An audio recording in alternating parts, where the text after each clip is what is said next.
Have you ever heard a sound so out of place, so unsettling, that it makes the hair on your arms stand up? A sound that doesn't belong in the quiet stillness of the early morning. Today, we are journeying to a place where such a sound is a daily, terrifying reality. Deep in the heart of a small, secluded village, nestled amongst whispering trees and cobblestone paths, stands an old forgotten house.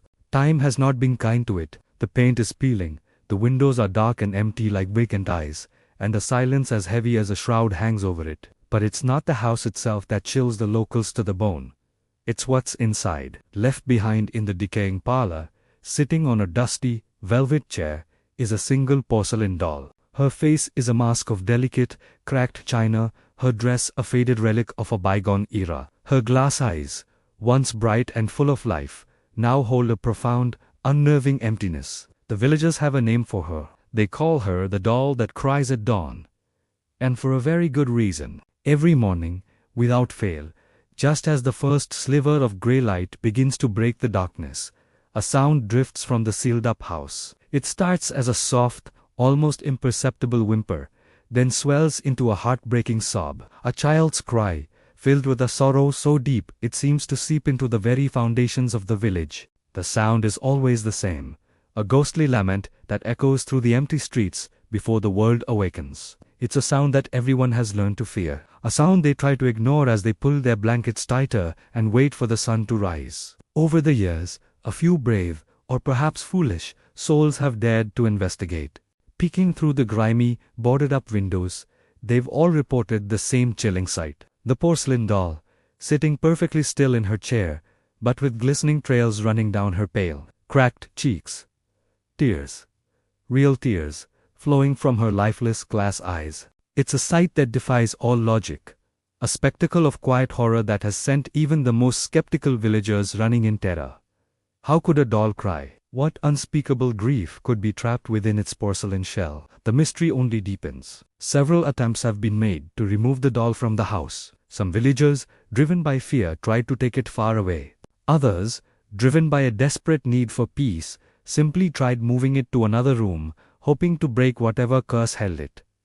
But their efforts were always in vain. No matter where they put it, locked in a box, buried in a field, or even just placed in the attic by the next dawn, the doll would be back, sitting in her original chair, in the silent parlor, as if she had never been moved at all. The sobbing would return, a ghostly reminder that she could not be displaced. She belonged to the house, and the house belonged to her. The house wasn't always empty. Decades ago, an elderly woman lived there, the last in a long line of family members who had owned the home for generations. She was a recluse, rarely seen by the other villagers. Her final days are shrouded in mystery. She was found in her bed, having passed away peacefully in her sleep.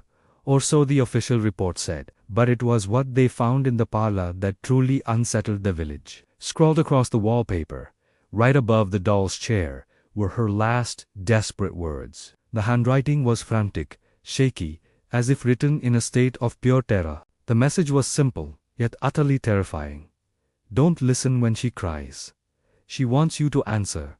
What did she mean? What happens if you answer the doll's cries? The old woman's warning turned the local fear into a tangible dread. No one knew what she had experienced in her final hours, what secret she had uncovered about the doll she had lived with her entire life. But her death was the final straw. The authorities sealed the house, boarding up the doors and windows, declaring it unsafe. It was their attempt to contain the mystery, to lock the horror away from the world. But you can't board up a sound. You can't seal away a cry that travels on the morning mist. And so, to this day, the house remains sealed shut, a tomb of wood and secrets. Yet, the crying continues, every single morning, as dawn approaches.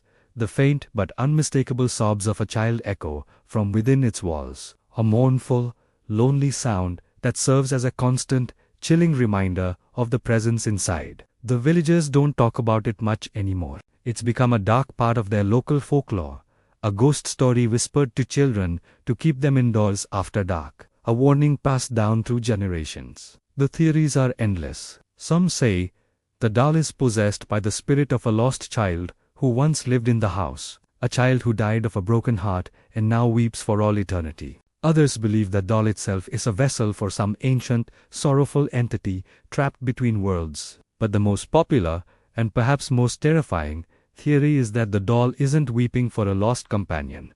She's weeping for her next one. They say, her tears are a lure, a siren song of sorrow, designed to draw in the curious and the compassionate. She weeps for someone to come and comfort her, someone to answer her cries. And if you ever find yourself in that quiet, forgotten village, waking just before the sun, and you hear the faint sound of a child crying on the wind, don't be a hero. Don't go looking for the source. Don't listen. Don't reply. Just run.